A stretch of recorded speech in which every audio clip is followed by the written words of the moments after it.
اور اس کے اندر ایک بڑا حسن اور کمال ہوتا ہے جب ہم دیکھتے ہیں کہ کس مناسبت سے کہاں سے وہ لفظ بنا ہے۔ اب جن لوگوں نے عربک کے جاہلیت لٹریچر کے اوپر کام کیا ہے، یا جو ہمارے مدرسین اہل علم ہیں، جب وہ پڑھتے ہیں یا پڑھاتے ہیں تو وہ تو انجوائے کرتے ہیں، ان کا تو خیر کام ہے۔ میں حیران ہوتا ہوں کہ جن غیر مسلموں سے ہمارا واسطہ پڑتا ہے، جنہوں نے عربی لٹریچر کے اوپر اسٹڈی کی ہے اور انہوں نے وہ کام کیا ہے، پڑھا ہے اس کو، جب وہ اس کو دیکھتے ہیں تو اششکار اٹھتے ہیں کہ کیا بات ہے، کہاں سے اس کا نسبتی معنی اور کہاں سے ڈھونڈ کے لایا گیا اور کیا بات ہے۔ یعنی وہ سمجھے صحیح، یہ ممکن نہیں ہے کہ وہ اشش نہ کرے۔ تو اس لیے کتاب کے جو میں نے کہا ہے نا کاتبہ، جب ہم لے سے اس کے کئی معنی ہیں تو وہ ایک ہی معنی ہوتا ہے، وہ مناسبتوں سے اس کے معنی معین ہو جاتا ہے، ان کا تعین ہو جاتا ہے۔ اس کا ایک معنی ہوتا ہے سینہ، اور اس کا معنی ہوتا ہے قانون، اس کا معنی ہوتا ہے فیصلہ۔ اب قانون اور فیصلہ، جب اس کا معنی قانون ہے اور اس کا معنی فیصلہ ہے، تو اب یہ دیکھ لیں کہ یہ الگ الگ نہیں ہے، یہ ایک ہی بات ہوتی ہے۔ کیوں کہ جب فیصلہ ہوتا ہے تو وہ قانون کی روح سے ہی فیصلہ ہوتا ہے نا، لیکن جہاں اس کے صرف فیصلے کا معنی لیا گیا وہاں اس کا موقع یہ تھا، ورنہ وہ ایک ہی بات ہے۔ اور واجب یہ ضروری ہے۔ اب یعنی وہ قانون بنا ہوا تھا کہ اگر یہ کسی نے کیا تو اس کا رزلٹ یہ ہوگا اور اس کے اوپر یہ سزا مرتب ہوگی اور وہاں جج کو یہ سنانا پڑے گا، تو یعنی ایک ہی معنی ہو گیا ساری بات کا۔ اس کا معنی فیصلہ کرنا، یہ ساری باتیں، یہ سارے اس کے اندر اس کے معنی آ جاتے ہیں۔ یہ میں نے بات اس لیے کی ہے کہ آگے جا کر اسی کے اوپر میں نے بات کرنی ہے، سارا بات ہوگی۔ تو وہ راغب کی عبارت نہیں سے میں پڑھنا چاہتا تھا، وہ ٹائم سیو کرنے کے لیے، تو اس لیے میں جلدی سے وہ میں نے الگ اس کو کر دیا۔ اللہ سبحانہ و تعالیٰ فرماتا ہے کتب اللہ لأغلبن انا ورسلی، خدا کا حکم ناطق ہے کہ میں اور میرے پیغمبر ضرور غالب رہیں گے۔ خدا کا حکم، کتب اللہ، اس کا فیصلہ ہے، اس نے یہ ڈیسیجن بنا دیا ہے کہ میں اور میرے پیغمبر، میرے رسول ہمیشہ غالب رہیں گے۔ یہ اس کا فیصلہ ہے، یہ اس کا قاعدہ ہے، یہ اس کا قانون ہے۔ اب دیکھیں سارے وہ معنی آ گئے۔ کتب قیمہ، اب یہ دیکھیں کہ یہاں کتب کا کیا معنی بنے گا۔ لبرز الذین کتب علیہم القتل، تو جن کی تقدیر میں مارا جانا لکھا تھا، اگر وہ اپنی قتل گاہوں کی طرف تو وہ ضرور نکل آتے۔ جن کے اوپر یہ فیصلہ ہو چکا تھا، تقدیر نے یہ قانون لکھ دیا تھا کہ فلاں جگہ ان کی ڈیتھ ہونی ہے، تو اگر وہ لکھا ہوتا ہے تو وہ بندہ جہاں اس کی موت آنی ہوتی ہے وہاں وہ پہنچ ہی جاتا ہے، کیونکہ اللہ سبحانہ و تعالیٰ نے اس کو اسی طرح سسٹمائز کر دیا ہے۔ کتب علیکم اذا حضر احدکم الموت، تم پر فرض کیا جاتا ہے کہ جب تم میں سے کسی کی موت کا وقت آئے، تو یہ فرض کیا گیا ہے، یعنی قانون بنا دیا گیا ہے کہ تم میں سے کسی کی موت کا وقت آئے تو آگے پھر وہ وصیت کرنے کا ذکر ہے۔ اس قانون کے مطابق تم وصیت کر سکتے ہو، اور اس قانون کے مطابق نہیں کر سکتے تو وہ بھی قانون کے معنی میں۔ کتب علیکم الصیام، تم پر روزے فرض کر دیے گئے ہیں۔ اب اسلام کا قانون ہے کہ جب رمضان آئے تو روزے رکھنے ہیں۔ اب فرض بھی ہے، قانون بھی ہے، اللہ کا فیصلہ بھی ہے۔ یہ قانون میں جس وجہ سے بات کر رہا ہوں وہ آگے جا کر بات آنے والی، اس لیے اس کی فاؤنڈیشن ایک میں بلڈ کر رہا ہوں، ورنہ وہ کسی بچی یا بچے کے ذہن میں آ سکتا ہے کہ سن لیا قانون ہے، اس کا معنی یہ کیا ہوا۔ ما کتبنا علیہم، ہم نے ان کو یہ حکم نہیں دیا تھا کہ وہ پہاڑوں میں جا کر زندگی بسر کریں، لیکن انہوں نے خود الا ابتغاء رضوان اللہ، جب انہوں نے ہماری رضا کی خاطر یہ کام کیا تو اس وقت جس نے اس کا حق ادا کیا فآتینا الذین آمنوا منہم، ہم نے اس کو اجر عطا فرما دیا۔ وکثیر منہم فاسقون، اور کچھ جو وہ جانے والے تھے انہوں نے اس کی جو ریکوائرمنٹ تھی وہ پوری نہ کی اور پھر اس لیے وہ فاسق ہو گئے اور ان کے اوپر وہ ثواب مرتب نہ ہوا۔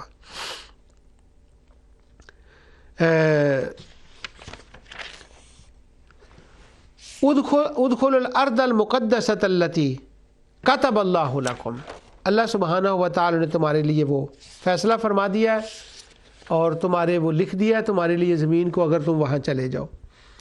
وقال الذین اوتوا العلم والایمان لقد لبثتم فی کتاب اللہ الی یوم البعث، اور جن لوگوں کو علم اور ایمان دیا گیا تھا وہ کہیں گے کہ خدا کی کتاب کے مطابق تم قیامت تک رہو گے۔ کتاب اللہ سے اللہ کا حکم، فیصلہ، علم مراد ہے، اور یہی معنی لکل اجل کتاب میں ہے کہ ہر اس کا قضاء کا حکم، اس کا فیصلہ کتاب میں لکھا ہوا ہے۔ ان عدۃ الشہور عند اللہ 12 شہرا فی کتاب اللہ، اللہ سبحانہ و تعالیٰ کے نزدیک گنتی کے مہینے 12 ہیں، یعنی کتاب خدا میں کتاب اللہ کے معنی حکم الہی کے ہیں۔ اللہ تعالیٰ کا نے لوح محفوظ میں یہ تحریر فرما دیا ہے کہ اس کے نزدیک 12 مہینے ہیں۔ یہ 12 مہینے سے ایک چھوٹا سا نوٹ یہاں میں نے لگایا ہے، اور اس کا موقع نہیں ہے، لیکن میں عرض کر دیتا ہوں کہ 12 مہینے ہیں۔ اب 12 مہینوں کے اندر مشرکین نے ایک بدعت کی۔ اب یہ بدعت کا مسئلہ جو ہے اس کے اوپر تو بڑی تفصیل سے الحمدللہ جتنی اللہ تعالی نے توفیق دی تھی میں نے گفتگو کی ہے۔ 3 بندے دنیا میں بڑے بدعتی گزرے ہیں، اور ان تینوں بندوں کے نام یاد رکھنے چاہیے کہ جو بدعتی ہیں۔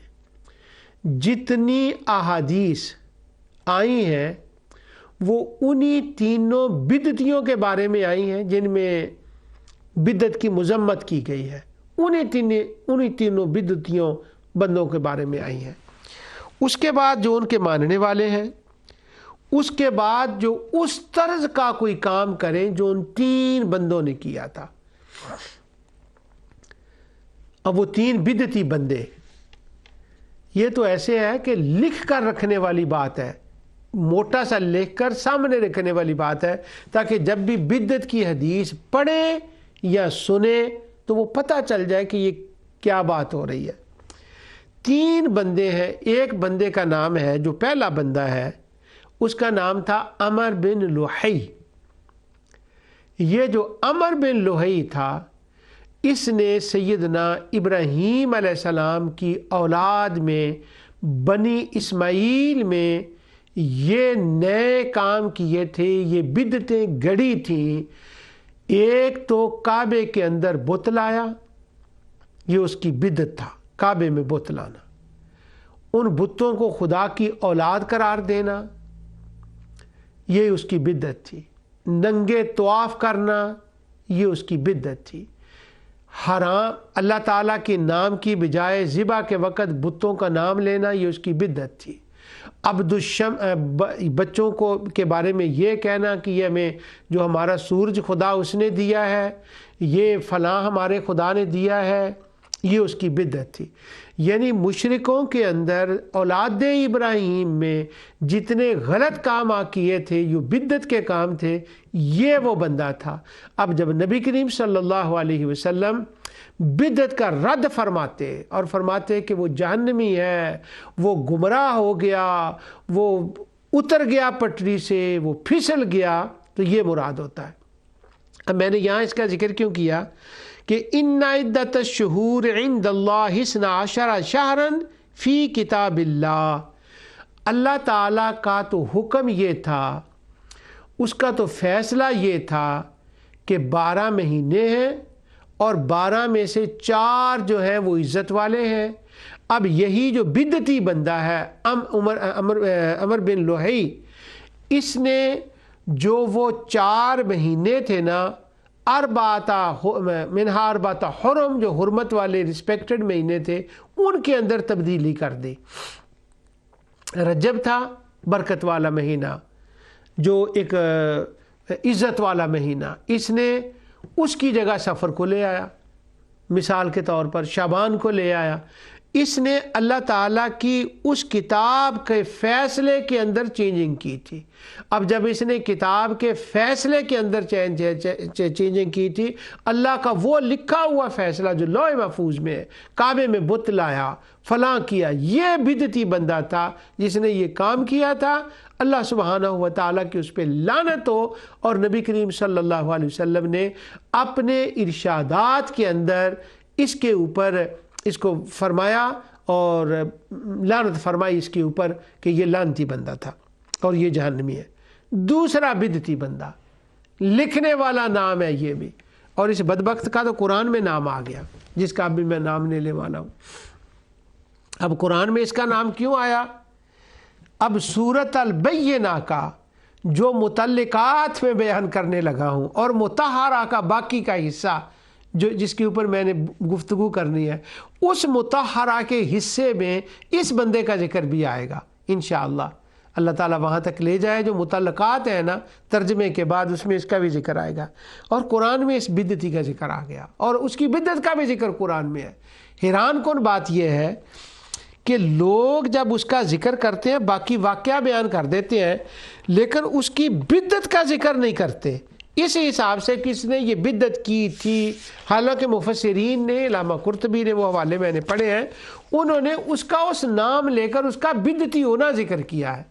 اس بندے کا نام ہے سامری، عمر بن لوہی، اس کا تاریخ عرب میں نام ہے، عرب کے اشعار میں نام ہے، عرب کی تاریخ میں نام ہے، تاریخ اسلام میں نام ہے، احادیث کے اندر اس کا نام ہے، قرآن میں نہیں آیا، پر اس بدبخت کا نام تو قرآن میں آیا ہے۔ سامری کا بڑا بدعتی بندہ تھا یہ، اور منافق قسم کا منافق تھا یہ، اس کے اندر قبطیوں کی محبت تھی، اور اس سامری نے بدعت کی تھی موسیٰ علیہ السلام کے زمانے میں۔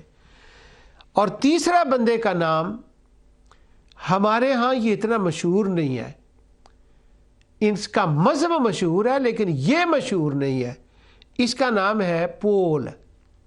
اور یہ جو پول نام کا بندہ ہے، ہمارے جو کرسچینٹی کا مطالعہ کرنے والے اہل علم ہیں وہ تو اس کو جانتے ہیں، یہ اتنا بڑا بدعتی بندہ تھا کہ یہ وہ بندہ ہے جس نے سیدنا عیسیٰ علیہ السلام کی نبوت کا انکار کیا اور ان کو تثلیث کا حصہ بنایا۔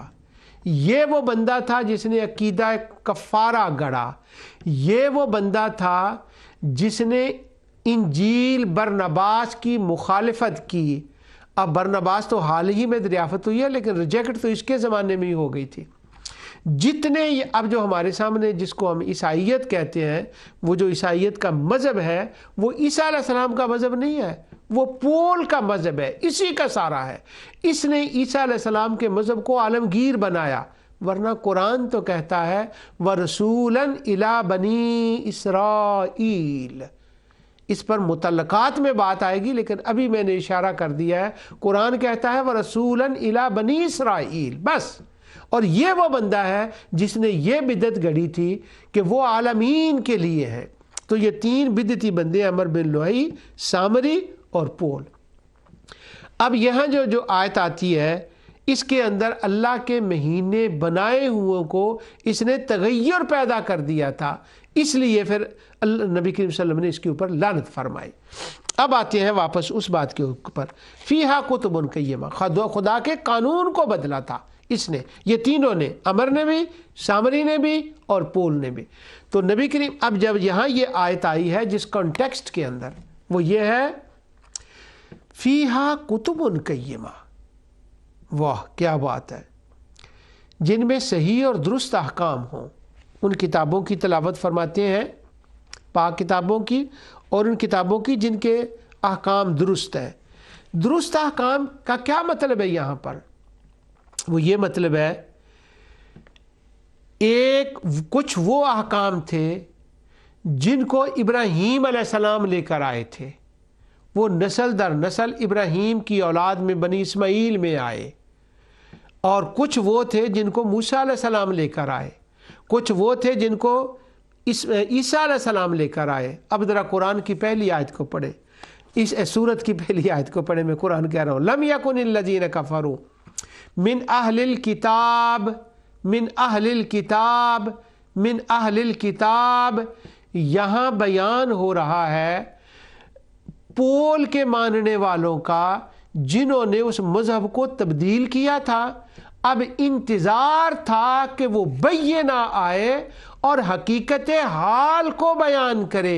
اب وہ حقیقت حال کو بیان کرنے والا وہ رسول آ گیا جو ان کتابوں کی تلاوت فرماتا ہے جو کتابیں قرآن میں آ گئی، جو اصلاً عیسیٰ علیہ السلام پر انجیل نازل ہوئی تھی۔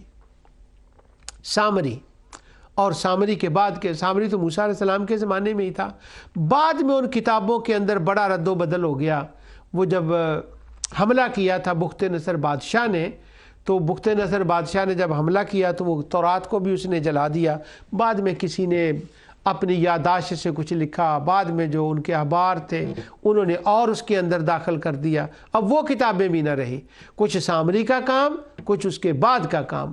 اب جب رسول اللہ صلی اللہ علیہ وسلم تشریف لائے تو فیہا کتب قیمہ، انہوں نے اس کتاب کی تلاوت کی، اس تورات کی تلاوت کی جو اصلاً تورات موسیٰ علیہ السلام پر نازل ہوئی تھی، اور وہ صحف تھے، وہ مطہرہ تھی، اور یہ رسول اسی مطہرہ کی، انہی صحف کی اور انہی صحیح درست احکام والی کتابوں کی تلاوت فرماتا ہے۔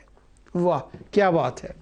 فیہا کتب قیمہ، ابراہیم علیہ السلام کا دین، کیونکہ لم یکن الذین کفروا من اہل الکتاب والمشرکین۔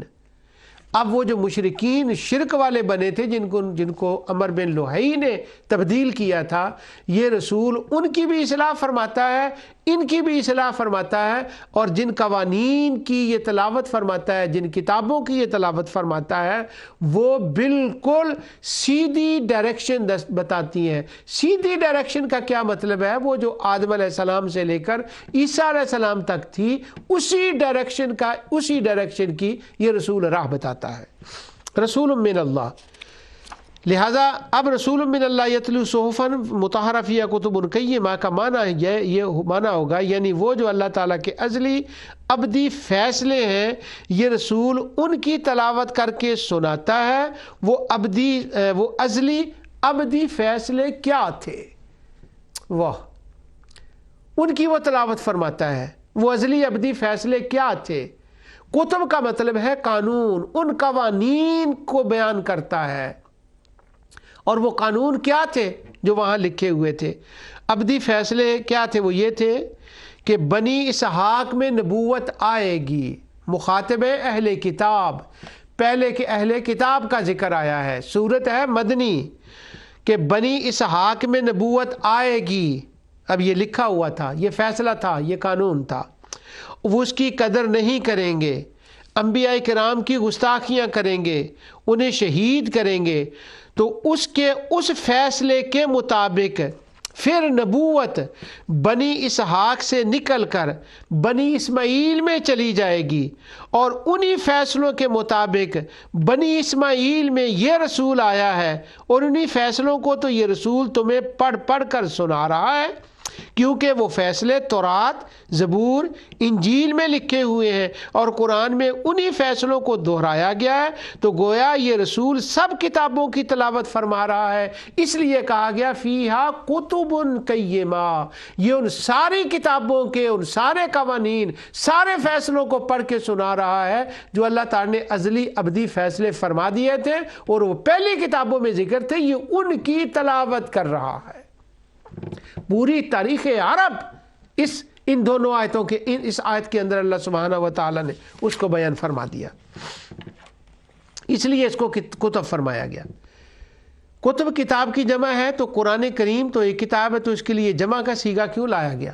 پہلا سبب، اس کا سبب یہ ہے کہ جیسے پورے قرآن کا نام بھی قرآن ہے، اور ایک حصے کا نام بھی قرآن ہے، اسی طرح ایک سورت کا نام بھی قرآن ہے، اسی طرح پوری کتاب کا نام بھی اسی طرح ایک سورت کا نام بھی قرآن ہے، اسی طرح پوری کتاب کا نام بھی کتاب ہے، اور اس کے ایک حصے کا نام بھی کتاب ہے، اور ایک سورت کا نام بھی کتاب ہے۔ چونکہ سورت سے پہلے بہت سی دیگر سورتیں نازل ہو چکی تھیں جن کی تلاوت رسول اللہ صلی اللہ علیہ وسلم نے فرمائی تھی، اس لیے یہاں پر جمع کا لفظ آیا، فیہا کتب قیمہ، یہ کتابوں کی تلاوت کرتے ہیں، اور ان کتابوں کی تلاوت کرتے ہیں جو درست ہیں، صحیح ہیں، اور وہ صحیح سمت کی طرف لے کر جاتے ہیں۔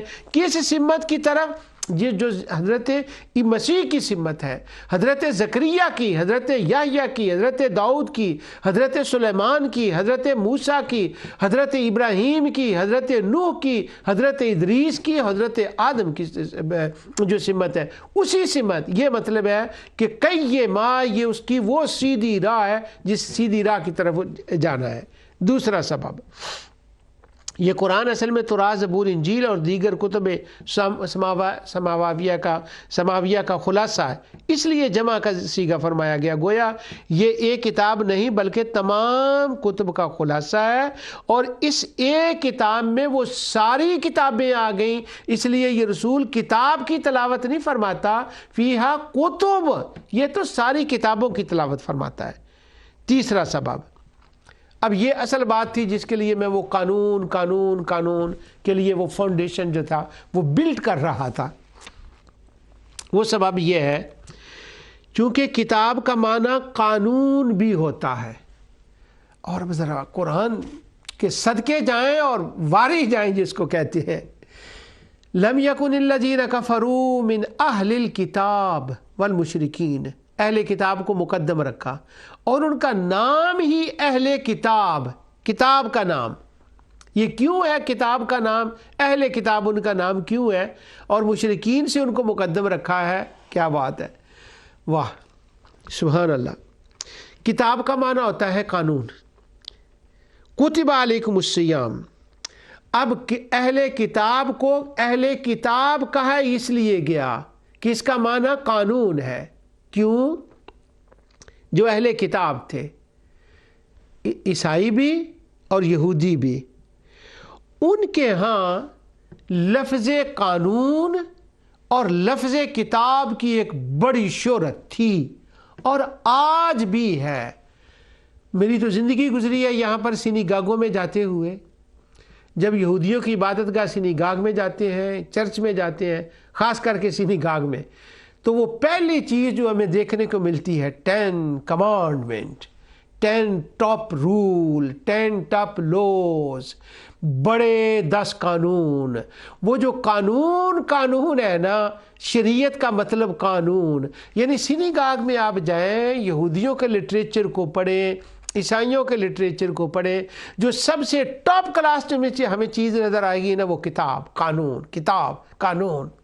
یار کمال ہوگی، جس بات پہ میں وجد میں آ رہا تھا وہ یہ ہے، ان کا نام اہل کتاب، اور رسول تلاوت کرتا ہے کتب قیمہ کی، اور مخاطب ہے اہل کتاب، یعنی جس چیز سے ان کا دن رات واسطہ پڑتا ہے، جن قوانین کو وہ آندہ ٹپ سمجھتے ہیں، جو سینیگاگ میں ہیں، چرچوں میں ہیں، جان ہے، جسی کو وہ شریعت کہتے ہیں، اور جس کو پول کہتا ہے، نعوذ باللہ کہتا ہے وہ شریعت تو وہ قانون تو ایسے تھے، ہمیں عیسیٰ نے ان سے الگ کر دیا، اب ہمیں ختنہ کرانے کی ضرورت نہیں۔ وہ میرا موضوع نہیں ہے کہ اس نے ایک ایک کو کاٹا، ایک ایک پر بدعت کی۔ یارو حیران کن بات ہے، جمعرات کے دن ختم دلانے والوں کو بدعتی کہہ کر تو کروڑوں کا لٹریچر چھپتا ہے، اور ان کو بدعتی کہا جاتا ہے، اور یہ جو اصل 3 بدعتی ہیں، عمر بن لوہی ہے، سامری ہے، اور خاص کر کے جو پول ہے، اس کی بدعت کا کبھی کوئی نام ہی نہیں لیتا،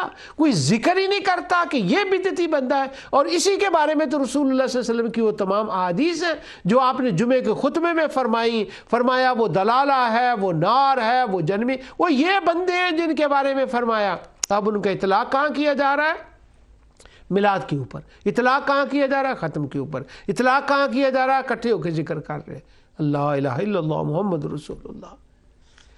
اب ان کے ہاں تھا کتاب کا، قانون کا تصور، اس کو 10 کمانڈمنٹ کہتے ہیں، بڑا چرچا، زور شور، آج بھی اس وقت بھی۔ اب چونکہ ان کے ہاں وہ قانون کا بڑا تھا، اب ان کی کتابوں میں جو ذکر تھا نبی کریم صلی اللہ علیہ وسلم کا، اور آج بھی جو حضرت موسیٰ علیہ السلام کا ذکر ہے، وہ ذکر موسیٰ علیہ السلام کی کتاب پداش کے اندر جو ذکر ہے نبی کریم صلی اللہ علیہ وسلم کی آمد کا، اس کے اندر بھی وہی باتیں ہیں۔ اب یہ سورہ بنی اسرائیل ہے، میں نے اس کی آیت دیکھنی تھی نمبر، اس لیے میں نے وہ نمبر کی تو اتنی ضرورت نہیں ہوتی، لیکن وہ میں نے نمبر بتانا تھا اس لیے میں نے وہ قرآن شریف کھولا ہے۔ سورت کا نام ہے بنی اسرائیل، اور بات ہم کر رہے ہیں البینہ کی۔ اب اس کو یہ ہے ذوق قرآن، البینہ کے اندر کتب کا ذکر، اہل کتاب کا ذکر، ان کے قوانین کا ذکر۔ چونکہ آیتوں کے اندر قوانین ہیں اور رسول اللہ صلی اللہ علیہ وسلم ان کی تلاوت فرماتے ہیں، اس لیے فرمایا کہ یہ وہ رسول ہے جو ان قوانین کی تلاوت کرتا ہے جو تمہارے سینی گیگوں کے دروازوں پر ہیں، وہ جو تمہارے سب سے ٹاپ پر ہیں اور جن کا تم اتنا زور شور سے چرچا کرتے ہو۔ یہ ان قوانین کی مخالفت تو نہیں کر رہا، یہ تو ان قوانین کی حمایت کر رہا ہے، ان کو منظر عام پر لا رہا ہے، اور جو موسیٰ کی بشارت ہے کہ وہ میری باتیں کرے گا، وہی تو یہ رسول باتیں کر رہا ہے۔ اس لیے فرمایا کتب اہل الکتاب۔ اب یہ بنی اسرائیل کو دیکھیں، اس کی ابتدا میں نبی کریم صلی اللہ علیہ وسلم کے معراج کا ذکر ہے، اور حضور نبی کریم صلی اللہ علیہ وسلم کی ایک تاج پوشی کی گئی تھی، اور وہ تاج پوشی تمام انبیاء علیہ السلام نے کی تھی۔ اور وہ تاج پوشی کہاں تھی؟ وہ مسجد اقصیٰ میں تھی، وہ بنی اسرائیل کے گھر میں تھی، وہ اہل کتاب کے گھر میں تاج پوشی کی گئی تھی۔ اب اس صورت کے اندر جس میں تاج پوشی کا ذکر ہے، وہاں جانے کا ذکر ہے، اسی تاج پوشی والی صورت جس کے اندر آقا کی تاج پوشی کی گئی۔ یہاں تو تاج پوشی تھی کعبے کے اندر، مطلب یہ تھا کہ اب دو خدا کے گھر ہیں اس زمین پر، اب دونوں کی امامت کا تاج، دونوں کی جو امامت کا تاج ہے وہ ان کے سر پہ رکھ دیا گیا ہے، اور وہ امام القبلتین ہے۔ ان کی قیادت بھی، مکے کی قیادت بھی ان کو دے دی گئی، مسجد اقصیٰ کی قیادت بھی ان کو دے دی گئی۔ اب اس کی نشانی کیا ہے؟ پہلے تو معراج کا ذکر، اور معراج کے ساتھ یہ شروع ہوتا ہے مضمون وَقَضَىٰ رَبُّكَ، 23 آیت سے یہ شروع ہوتا ہے۔ 23 آیت سے لے کر أَفَأَصْفَاكُمْ رَبُّكُمْ ذَلِكَ مِمَّا أَوْحَىٰ إِلَيْكَ رَبُّكَ مِنَ الْحِكْمَةِ، یہاں تک وَلَا تَجْعَلْ مَعَ اللَّهِ إِلَٰهًا فَتُلْقَىٰ فِي جَهَنَّمَ مَلُومًا مَدْحُورًا، تقریباً 39 کہہ لیں۔ اس کے اندر وہ تمام قوانین، اور یہ سورت جو بنی اسرائیل ہے آف کورس یہ مکی سورت ہے۔ معراج نبی کریم صلی اللہ علیہ وسلم کو مکے کے آخری دنوں میں ہوا ہے، ہجرت سے کچھ وقت پہلے، سال، 1.5 سال، 2 سال، وہ طریقوں کا اختلاف ہے، کئی اس سے بھی پہلے بتاتے ہیں۔ میں اس کو تطبیق نہیں دے رہا کہ کون سی روایت کو ترجیح ہے اور زیادہ کون سی ہے۔ ایک سورت کا نمبر ہے 50 نازل ہونے کے اعتبار سے۔ اب اس کے اندر ان قوانین، ان کتابوں کا ذکر ہے، ان قوانین کا ذکر ہے ان آیتوں میں۔ وَقَضَىٰ رَبُّكَ أَلَّا تَعْبُدُوا سے لے کر 33 سے لے کر 39 تک، بے عین ہی جتنے یہ قوانین ہیں، انہی کو وہ 10 کمانڈمنٹ کہتے ہیں، انہی کو وہ قوانین کہتے ہیں۔ اور موسیٰ علیہ السلام نے فرمایا تھا جب وہ نبی آئے گا تو وہ تلاوت کرے گا ان قوانین کی، ان کتابوں کی، ان فیصلوں کی جو میں نے تمہیں دیے ہیں، اللہ نے مجھے دیے ہیں، میں نے تمہیں دیے ہیں، وہ ان کی تلاوت کرے گا۔ جب ان کی تلاوت کرے گا، میری اس کی تعلیم میں فرق نہیں ہوگا، وہ مجھ جیسا ہوگا، تو تم اس وقت اسے پہچان لینا کہ وہی رسول من اللہ ہوگا، وہی اللہ کا رسول ہوگا، اور وہ کتابوں کی تلاوت کرے گا۔ ایک صحیفہ یہ، ایک صحیفہ یہ، ہم الگ الگ کرتے ہیں، وہ کٹھے سب کی کرے گا، اور وہ سارا رستہ ہمارے انبیاء کا ہے، جتنا ایک ہی رستہ ہے وہ اسی کی طرف لے کر آئے گا۔ اب اللہ سبحانہ و تعالیٰ نے کتب قیمہ یہاں فرمایا کہ یہ وہ رسول ہے جو ان کتابوں کی تلاوت کرتا ہے، ان فیصلوں کی، ان قوانین کی، ان احکام کی تلاوت کرتا ہے جو پہلے قوانین بیان ہوئے اور ان میں جو مزید تشریح ہے ان کی وہ سب کی تلاوت فرماتا ہے حکمت کے ساتھ۔ صرف احکام نہیں، یہاں حکمت کا لفظ بھی آیا ہے۔ اور فلسفی نظر میں اگر ویسے تو ہم حکمت کا ترجمہ سنت کرتے ہیں، اگر فلسفی کی زبان میں، فلسفے کی زبان میں تو ان کے یہ معنی بنے گا کہ بالحکمہ، چونکہ فلسفہ تو اس وقت یہودیوں کا تو عام ہو گیا تھا، ہمارے ہاں ذرا اس کی کتابیں بعد میں عباسیوں کے زمانے میں، بنو امیہ کے زمانے میں آئی، ان کے ہاں تو وہ پورا ایک سبجیکٹ بن چکا تھا۔ اب وہ حکمہ اپنے معنی میں سمجھتے تھے۔ فرمایا وہ صرف حکمہ بتاتا ہے، ان احکام کو ماننے کی وجوہات کیا ہیں، ان احکامات کے اندر حکمتیں کیا ہیں، ان کا سبب کیا ہے۔ تو الحاصل یہ ہے کہ فیہا کتب فرما کر اہل کتاب کو یوں مخاطب کیا گیا کہ جن قوانین کا تم اتنا چرچا کرتے ہو، جن قوانین کی تم نے اپنے زام میں اتنی دعائی دی ہے، پنجابی کہتے ہیں سر تے باں رکھی ہے، دعائی دیتے ہو، انہی قوانین کی فیہا کتب قیمہ، انہی قوانین کی، انہی صحف کی تو یہ رسول تلاوت فرما رہے ہیں۔ پھر تمہیں ان رسول من اللہ کو ماننے میں کیا عذر ہے سوائے جہود کے، حسد کے، تکبر کے، ضد اور ہر درمی کے؟ تمہارا مسئلہ کیا ہے؟ تمہیں تو اپنے آپ کو اہل کتاب کہتے ہوئے شرم آنی چاہیے۔ تم تو اہل کتاب اپنے آپ کو کہتے ہی اس لیے ہو کہ ہم کتاب پڑھتے ہیں، ہمارے یہ قوانین ہیں، جو ان قوانین کو یس کرے وہ بندہ سچا ہے۔ تو یہ تو یس کر رہا ہے، ان کی مزید تشریح کر رہا ہے، ان کی مخالفت نہیں کر رہا، تو تمہارا مسئلہ کیا ہے؟ اب تمہارے پاس رسول کو نہ ماننے کا کیا عذر رہ گیا ہے؟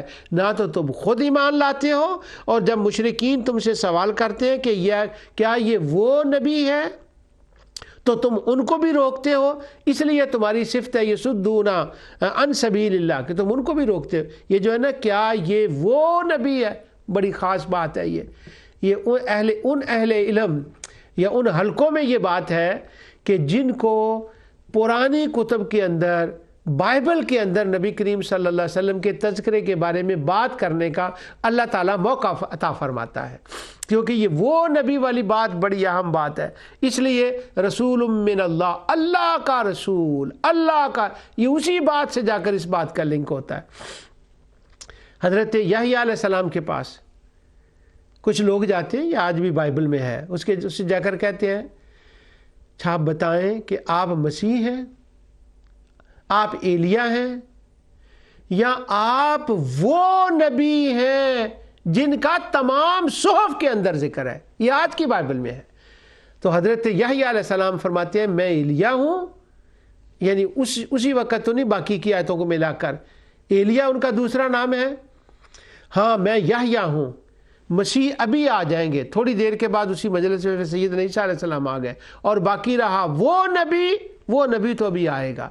تو وہ نبی ایک بڑا خاص لفظ ہے، قیمہ، اس کے بعد قیمہ کا لفظ ہے کہ یہ وہ کتاب ہے کہ اس پر انشاءاللہ آگے جا کر میں بات کروں گا، کہ جو صراط مستقیم ہے، جو سیدنا آدم علیہ السلام سے لے کر نبی کریم صلی اللہ علیہ وسلم تک تمام انبیاء آئے ہیں، ان کا راستہ اس کا راستہ تھا۔ اب ایک بات پھر میں دوبارہ اس عبارت کو پڑھتا ہوں تاکہ ایک یاد تازہ ہو جائے، کیونکہ فیہا کتب قیمہ تک ہم آ گئے ہیں، اور یہ فیہا کتب قیمہ تک جو ہے نا وہ پورا وقف ہے، وقف تام ہے یہاں پر۔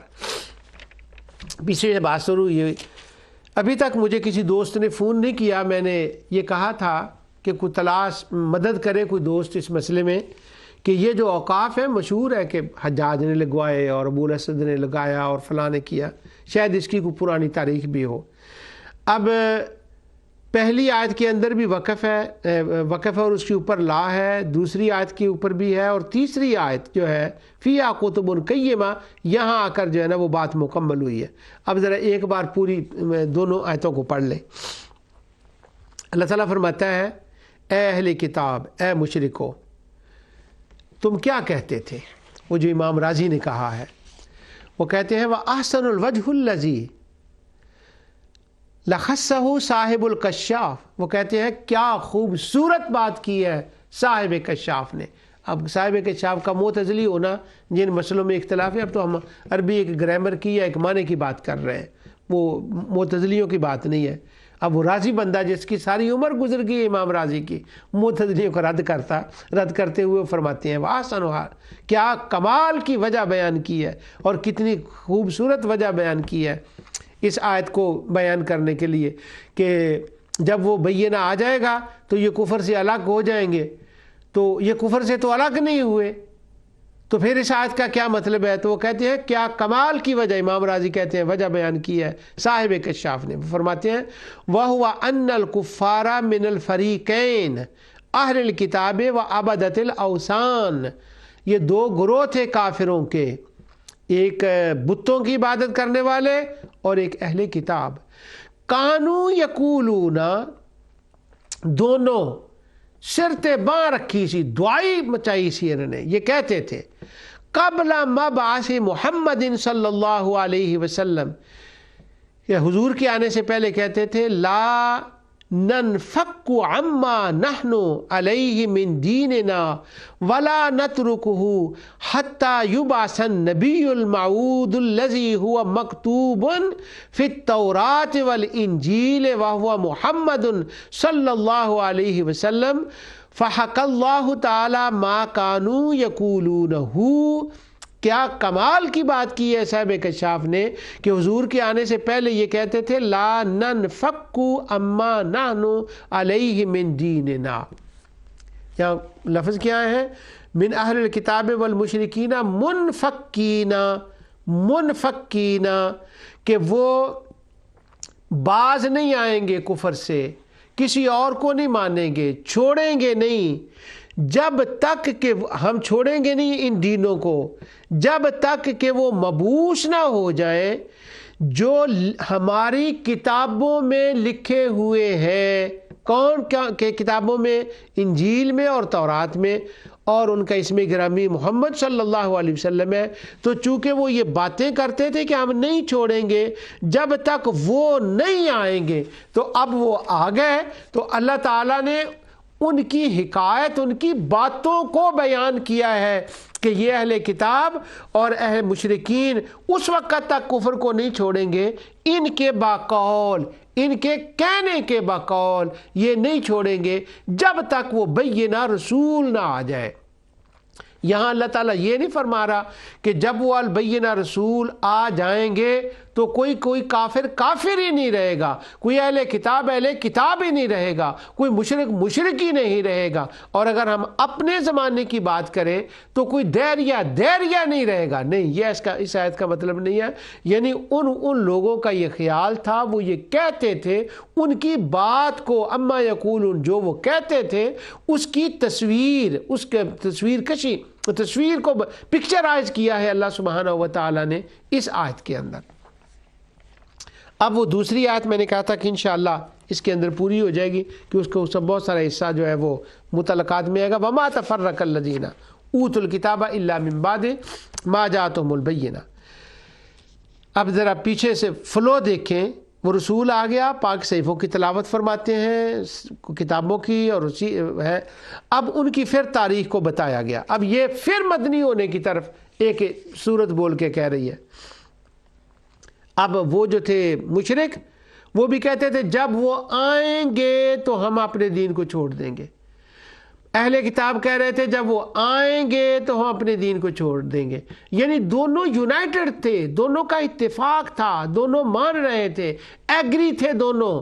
اب جب دونوں ایگری تھے، ان میں اس بات میں کوئی اختلاف ہی نہیں تھا، کوئی تفرقہ نہیں تھا، اور باتوں میں ان کا اختلاف ہو اور باتوں میں گروہ بندی ہو تو ہو اس مسئلے میں حضور کی آمد کے بارے میں کہ وہ آئیں گے، آنے کے بعد وہ تلاوت کریں گے، وہ صحف کی تلاوت کریں گے اور ہم ان پر ایمان لائیں گے، وہ آنے والا آئے گا، اس مسئلے کے اوپر کوئی اختلاف نہیں تھا۔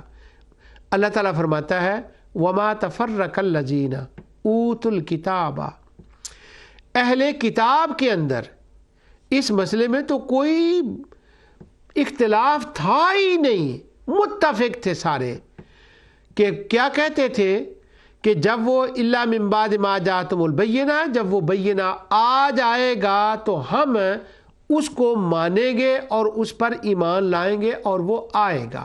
اب یہ جو وہ جس کو امام رازی نے احسن کہا ہے نا، وہ بات اس آیت سے بھی چمک رہی ہے کہ اللہ تعالیٰ نے وہی بیان فرمایا کہ ان کے کہنے کے مطابق یہ فرمایا ہے کہ ان کے اندر کوئی اختلاف نہیں تھا۔ اب یہ اختلاف وہ آئے تو اختلاف کر لیا، حالانکہ اختلاف پہلے تو نہیں تھا۔ بسم اللہ۔ اب اختلاف کیوں ہوا؟ جو پکیزہ صحیفے تلاوت کرتا ہے، دونوں گروہ جو تھے وہ ان کا اتفاق تھا۔ اب سبب اختلاف کیا ہے؟ چونکہ اس آیت کے اندر پہلے اہل کتاب کا ذکر ہے، تو اس لیے میں پہلے اہل کتاب کا اس کے عرض کرتا ہوں۔ اہل کتاب کا سبب اختلاف کیا ہے؟ ان کا اختلاف جو قرآن نے بیان کیا ہے وہ مختلف جگہ پر ہے۔ اب وہ اشارہ ہو گیا، وہ آیتیں تو میں نہیں پڑھ سکتا۔ ما جاءتهم البینات بغیا بینہم، بقرہ۔ ما جاءہم العلم بغیا بینہم، آل عمران۔ وما تفرقوا الا من بعد ما جاءہم العلم بغیا بینہم، شورى۔ وآتیناہم بینات من الامر فما اختلفوا الا من بعد ما جاءہم العلم بغیا بینہم۔ 4 مقامات میں نے پڑھے ہیں، ترجمہ ان کا میں نہیں کر سکتا، کہ اہل کتاب کو جو علم دیا گیا ہے ان کے انکار کا سبب ایک ہی تھا، اور وہ سبب کیا تھا؟ ان کی بغاوت۔ اور وہ بغاوت کیا تھی؟ بغاوت کے معنی ہیں، اب ٹائم چلا گیا، انٹرسٹنگ بات یہ ہے کہ اس کے معنی لکھے ہیں راغب نے، اور میں نے ان کو انڈر لائن بھی کیا تھا۔ کہتے ہیں کہ والبغی علی دربین، وہ کہتے ہیں ہے بغاوت، پر اس کی بھی 2 قسمیں ہیں۔ احدہما محمود، بغاوت کی بھی ایک اچھی قسم ہوتی ہے، لوگ بدعت حسنہ ماننے کے لیے تیار نہیں ہیں، اور قرآن کے اندر اور راغب اس کو کہہ رہے ہیں کہ بغاوت کے اندر بھی ایک حسنہ ہوتی ہے، محمود ہوتی ہے، وثانی مذموم، اور ایک پیڑی سیئہ ہوتی ہے۔ یعنی بغاوت بھی حسنہ اور سیئہ، بغاوت بھی یہ ہوتی ہے۔ اب اللہ سبحانہ و تعالیٰ فرماتا ہے وہ جو ثانی بغاوت ہے، جو بری بغاوت ہے، حد سے بڑھ جانا، بگڑ جانا، اس کا معنی ہے بگڑ جانا، غصے میں آ جانا۔ اللہ تعالیٰ فرماتا ہے کہ یہ جو اہل کتاب ہیں، انہوں نے جو انکار کیا ہے، ان کے انکار کا سبب یہ ہے کہ یہ بس بگڑ گئے۔ کس بات سے بگڑ گئے؟ ما جاءتہم البینات، جہاں تک نشانیوں کا تعلق ہے اس میں کوئی 2 رائے نہیں ہے ان کی، وہ رائے ایک ہی ہے کہ ہاں ہیں، اس میں 2 رائے نہیں ہے۔ اب یہ بگڑ گئے ہیں، غصے میں آ گئے ہیں۔ کس بات میں غصے میں آ گئے ہیں؟ کہ یہ نبی بنی اسماعیل میں کیوں آیا ہے؟ بینہ کا ان کو پتہ ہے، بس یہ جو بنی اسماعیل میں آیا ہے نا، کسی کی مخالفت میں حد سے بڑھ جانے کو بغاوت کہتے ہیں۔ اب یہ ظاہراً بغاوت بنی اسماعیل کے خلاف تھی، اب یہ ظاہراً بغاوت نبی کریم صلی اللہ علیہ وسلم کے خلاف تھی کہ یہ بنی اسماعیل میں رسول کیوں آیا، یہ رسول کیوں بنا۔ اب ظاہر تو یہ تھا کہ یہ رسول کیوں بنا، اب اندر کی بات یہ ہے، اس کا جواب یہاں جو دیا گیا ہے وہ یہ دیا گیا ہے کہ یہ رسول خود بن گیا ہے، یہ بنی اسماعیل میں خود بنی اسماعیل نے اپنا آپ رسول آپ بنا لیا ہے۔ رسول من اللہ، یہ تمہاری لڑائی ظاہراً بنی اسماعیل سے ہے، تمہارا حسد ظاہراً بنی اسماعیل سے ہے، مگر یہ خود تو نہیں بن گیا، یہ تو اللہ نے بنایا ہے۔ اس لیے تمہاری اصل لڑائی یا تمہاری اصل بغاوت جو ہے وہ نہ بنی اسماعیل سے ہے نہ رسول سے ہے، اصل بغاوت تو تمہاری اس خالق کائنات سے ہے جس نے اسے رسول بنا کر بھیجا ہے، اور تم حسد کرتے ہو ان کے ساتھ، تم حسد اصل میں تو اس کے ساتھ کر رہے ہو جس نے اس کو بھیجا ہے۔ تو یعنی ان میں اختلاف نہیں تھا کہ وہ رسول آیا اور وہی رسول ہے جس کی علامات ہیں، مگر یہاں پر جو ان کا مسئلہ تھا وہ مسئلہ یہ تھا کہ بنی اسماعیل اور بنی اسحاق کا مسئلہ تھا، یہی ان کی بغاوت تھی۔ اللہ تعالیٰ فرماتا ہے ورنہ ان کے سامنے وہ سارے سائن کھلے تھے۔ اس میں سے کچھ باتیں جو ہیں انشاءاللہ اگلے پروگرام میں دوبارہ کنٹینیو کروں گا اس آیت کو، اور کچھ باتیں اس میں اور ہیں کہنے والی، کیونکہ دونوں گروہ مخاطب ہیں، اہل کتاب بھی اور مشرک بھی، تو دونوں کا اسباب جو ہے اختلاف کرنے کے اور نہ ماننے کے، ان کا بیان انشاءاللہ اگلے پروگرام میں ہوگا۔ جو کچھ میں نے کہا اللہ تعالیٰ اسے قبول فرمائے۔